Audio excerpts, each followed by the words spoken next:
Hey there, everyone. This is Cycling is My Whole Life, aka Uncle Monkey. I am playing Double Dragon 2 on the Nintendo Entertainment System. I'm playing it through an emulator. I am doing this for my niece and my nephew.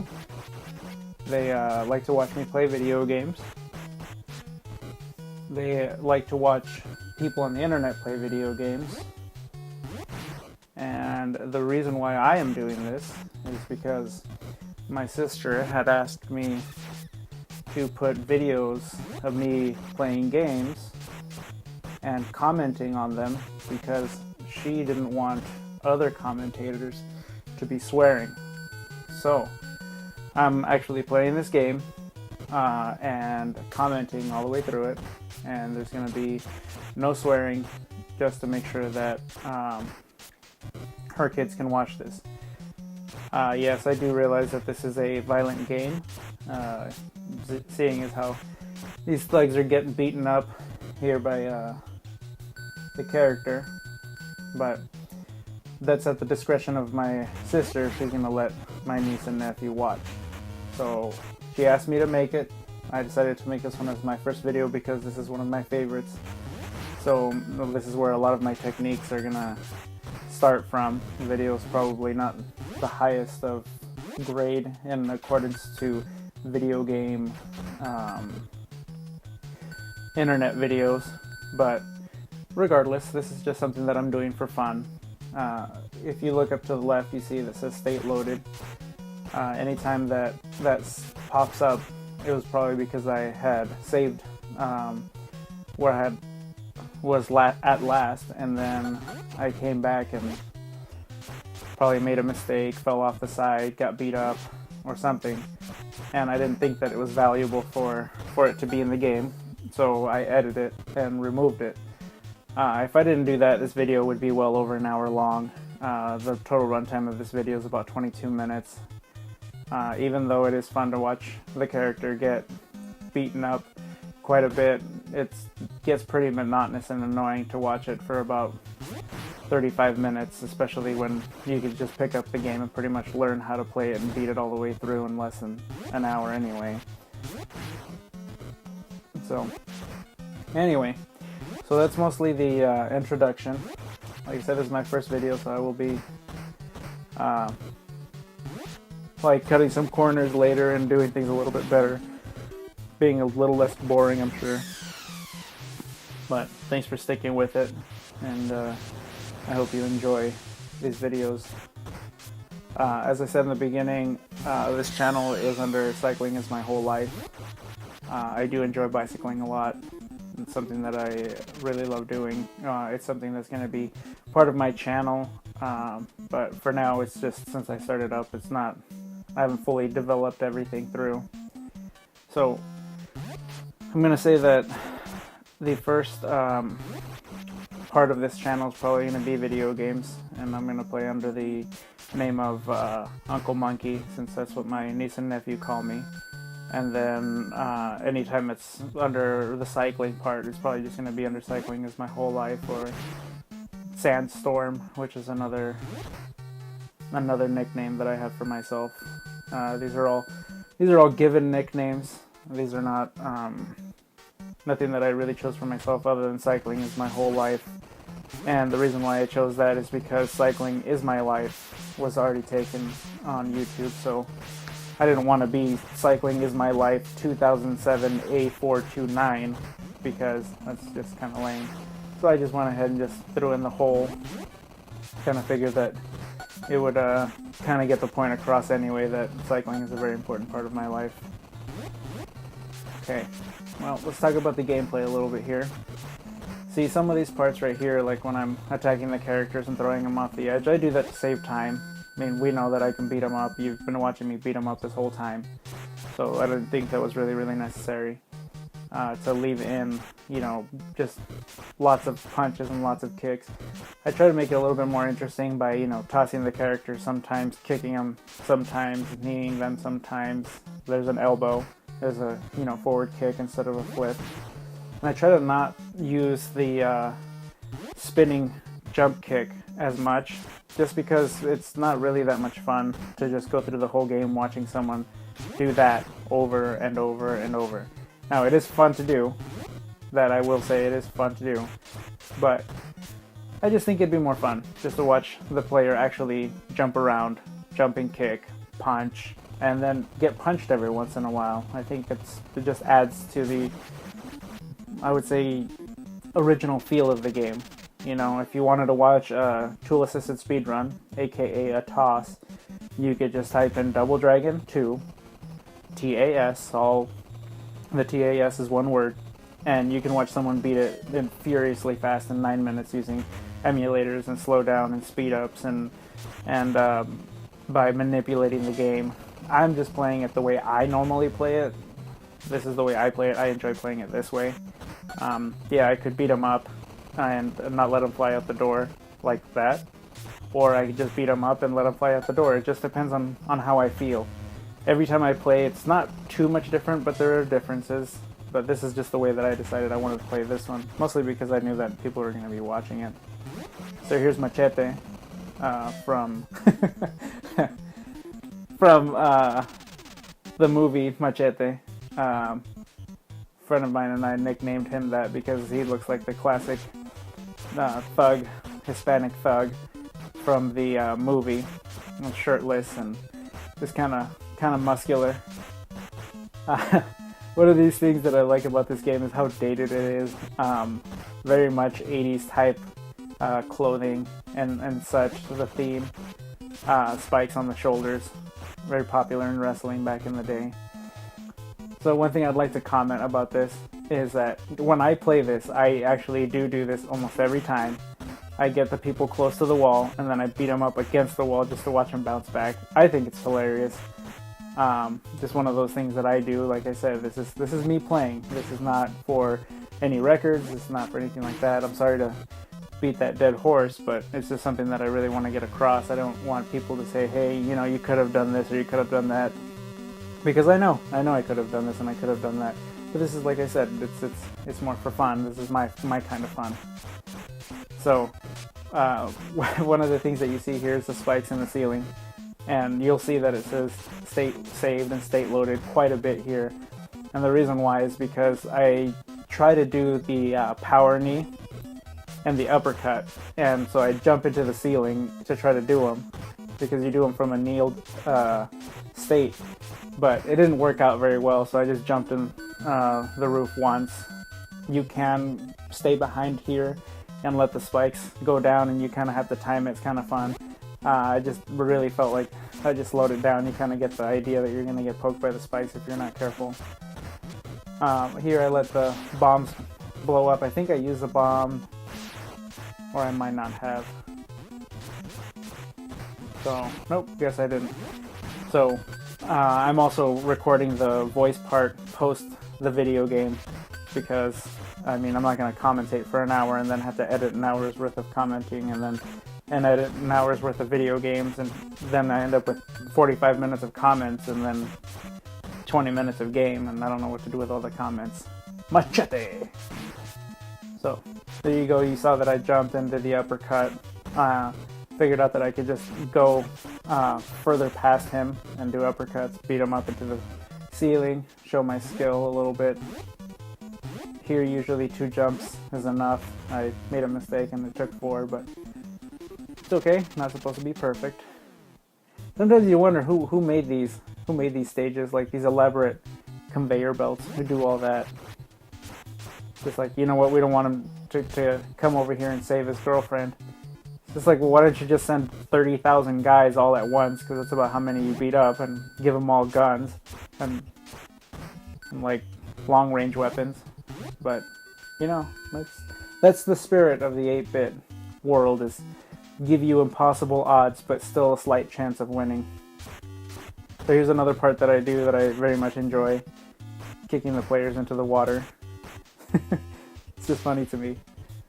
This part is ridiculously difficult if you don't know the trick to pass. The trick is you get up against the rocks and it lines you up perfectly. You jump the first 3, then you back up a little bit and just jump to the last one. Really simple. I learned that a long time ago. You know, sometimes you can actually game over right there just because you don't know where to line up with. So that's something that I learned over playing many years. Lots of trial and error, as it is with most NES games. Then eventually you get to a point where, you know, you just learn all the little tricks and then you add them together. I left that part in where he threw the stick of dynamite and hit me in the face, just because I know that if I was watching this for the first time, I'd wonder what would happen if the person threw the dynamite at me. So that's what happens. It hits you in the face and then you just kind of stare at it. So there I knocked over Machete twice. Yes, he does come out 2 times. And one time I did the spinning kick, knocked him off the edge, and then the second time I kind of fought him a little bit. If you're not careful, he will toss you over. I sometimes want to leave stuff like that in, but the problem is that I might run out of lives, and I don't want to have that hinder the video. So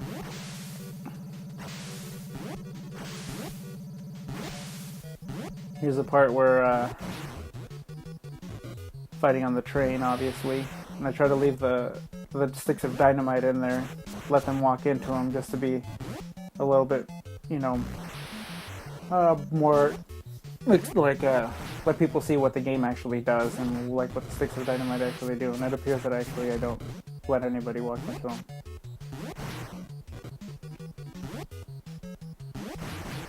So I guess I'm kind of pressing here for time. There's Arnold Schwarzenegger.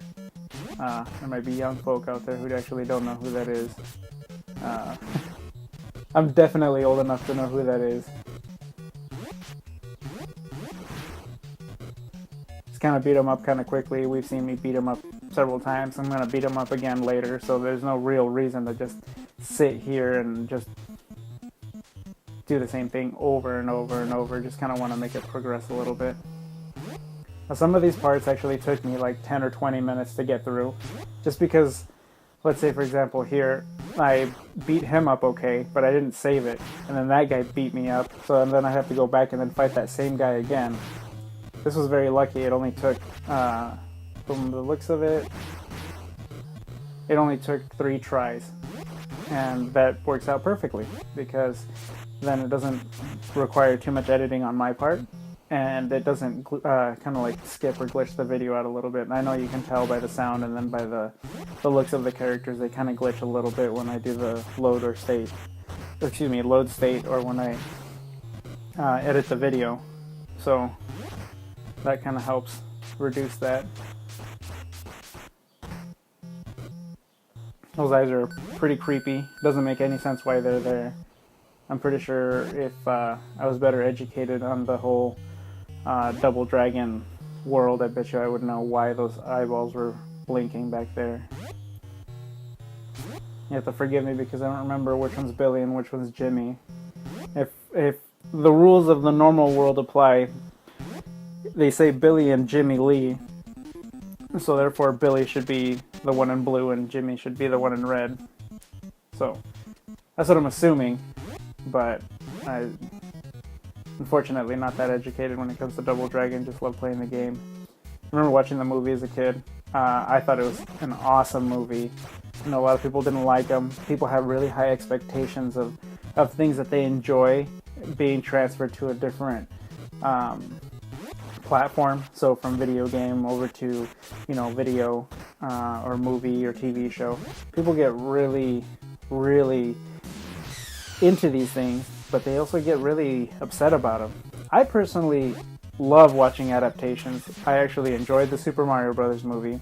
I actually enjoyed the Double Dragon movie.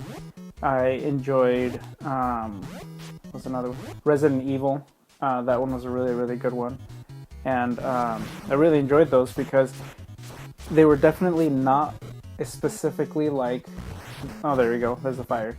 They're specifically not like the game or the book or any other platform that you might see. Sometimes they make animated movies, and the animated movies are transferred over to real, you know, actor portrayals, and they're not very accurate.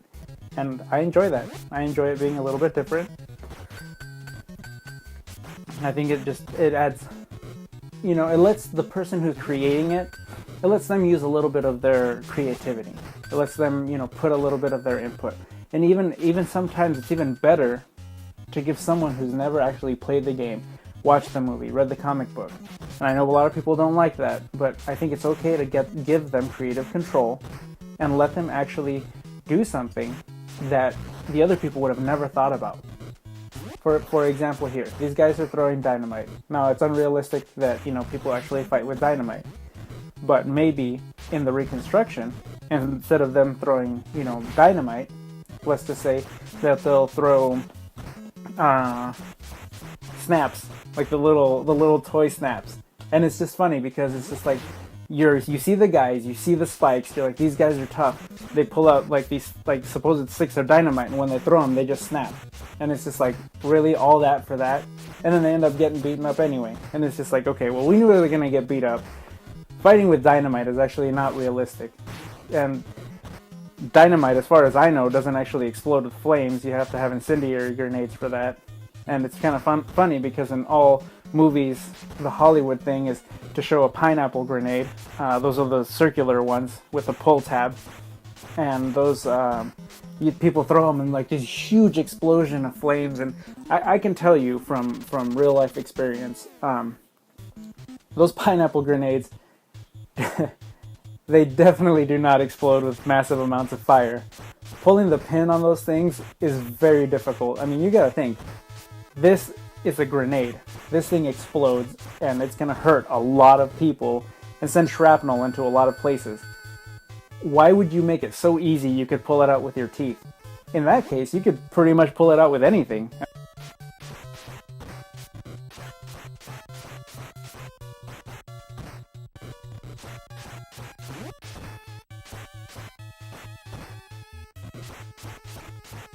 Why would you have a grenade anyway, anywhere? But still, you know, nice disclaimer there. Don't play with any kind of devices intended for destruction or pain. That's definitely not necessary in this world. We can definitely live without violence, which is kind of funny to say here.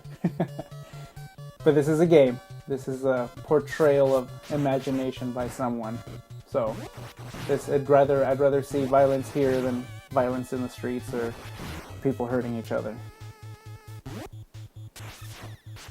Nice little rant there. I apologize if I offended anybody. It's not my intent to offend anyone. Just, just putting an opinion out there and doing what I set out to do. So this part took me a long time. In the end, I ended up just doing the jump, what'd you say, tornado kick, hurricane kick, flying kick, whatever you want to call it. These guys can be very annoying. They throw ninja stars. It's pretty lame, so a lot of that I just skipped. This part here is where you fight your shadow. That's one of the bad guys of the Double Dragon story is to fight the Shadow Master, and they have the medallion. You can watch the movie for that.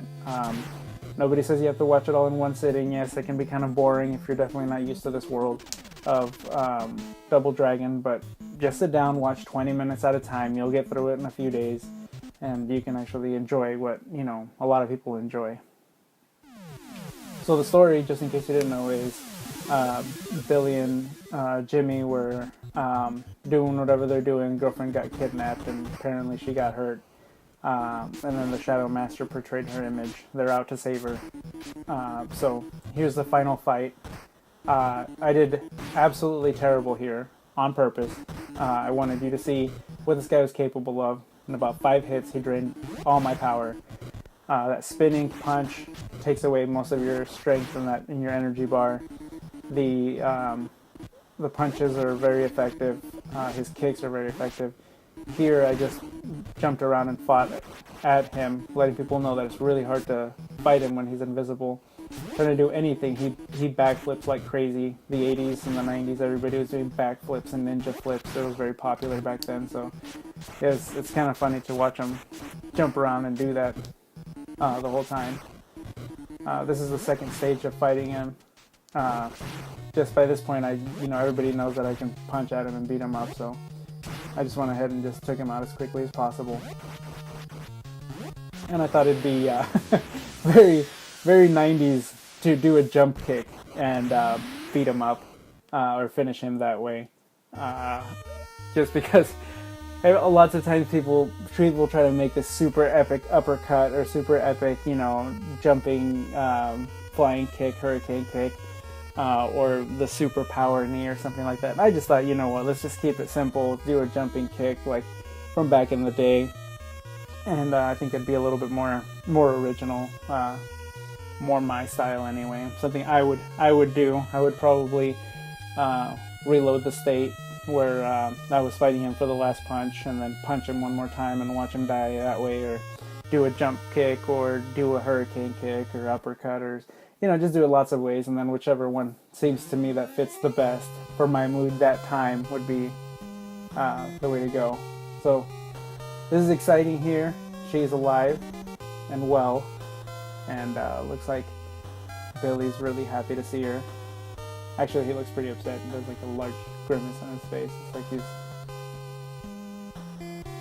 looks like he's really not happy about it. She looks all right. She's like, yeah, I'm happy to be alive, but he's like, maybe she talks a lot and he doesn't like to talk. He just likes to punch and kick instead. He deals with his emotions with violence. Very, very stereotypical of me to say, the male fights and the girl talks. That's not really how it is, everybody. Alright, thank you very much for watching. I apologize for my horrible commentary, but it is what it is. Uncle Monkey, signing out.